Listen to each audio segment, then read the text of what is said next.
This chapter is on gases.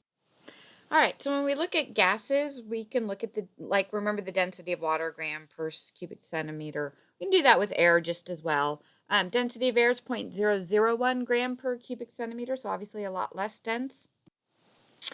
When we look at the atmosphere, you got to think of yourself at the bottom of an absolute ocean of fluid. And yes, gas is a fluid. So when the doctor says drink a lot of fluids, he really just means liquids. Don't drink air. It's not going to do you any good. It'll make you burp. So we're at the bottom of an atmosphere which is fluid, and we can feel it move. And there's actually quite a bit of pressure on us. So when we look at the amount of pressure on us, we have on us about 10 kilometers of air pressure pushing down on us. And it comes out to about 15 pounds per square inch. We evolved with this, so we don't feel it that way, but it's actually quite a lot.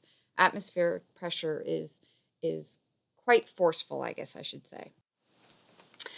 We can use that atmospheric pressure to crush a can. You can heat up some water, flip it into, heat up some water in a can, flip it upside down into some cold water, and the atmospheric pressure will crush it, again, in all directions. So it is quite a powerful force. Okay. When we look at it, again, you don't have to write this down. I forgot to gray it out. I'm sorry.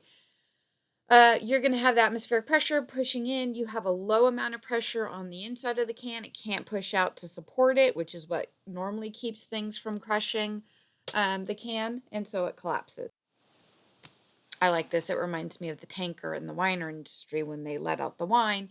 But in this case, they sealed it up when it was hot and had steam in it, and then went home and it cooled off, and they came back to that in the morning. All right. So when you use a drinking straw and you drink, you think you can suck. There's actually no sucking force in science. No such thing as sucking. Science blows. It never sucks.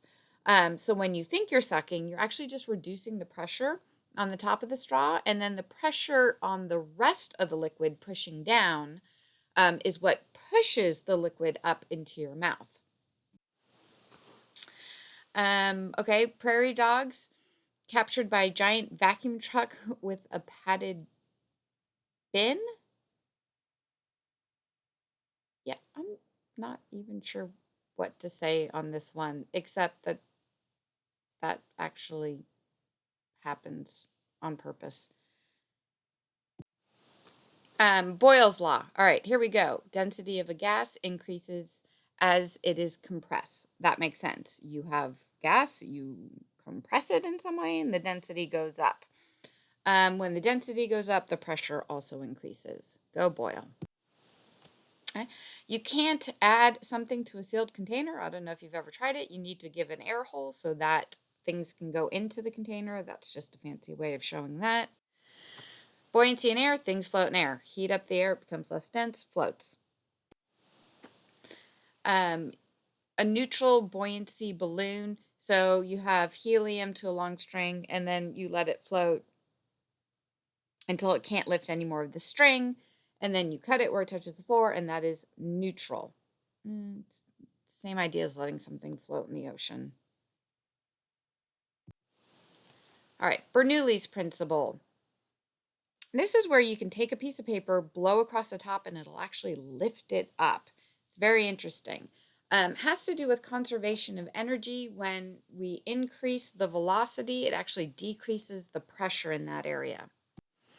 So if you take a piece of paper, you can try it right now and just blow across the top, it'll actually rise up. Okay, we use that like in an Air Force wing. The top part is in lower pressure, and what I kind of want you to imagine is, let's say these are air molecules here, and let's say we have evenly spaced air molecules right here before the wing hits it. So I have one here, and one here. I got 3 of them. And below the wing, I'm going to have one here, here, and here, okay, equally spaced. Well, as you look what happens as it goes over the wing, these air molecules end up spreading out. So now I have one here, and then way over here, and way over here, and I really wish it was drawn in this, but it's not. But imagine these air molecules here getting spread out because the wing is shaped rounded on the top, spreads out the air molecules, actually lifts the airplane up. When you throw a curveball, what are you doing with the curveball? What you're doing is you're spinning it. You get an area of low pressure. That's the direction the ball's going to move. It's not just going to move forward. You're going to put a spin on it.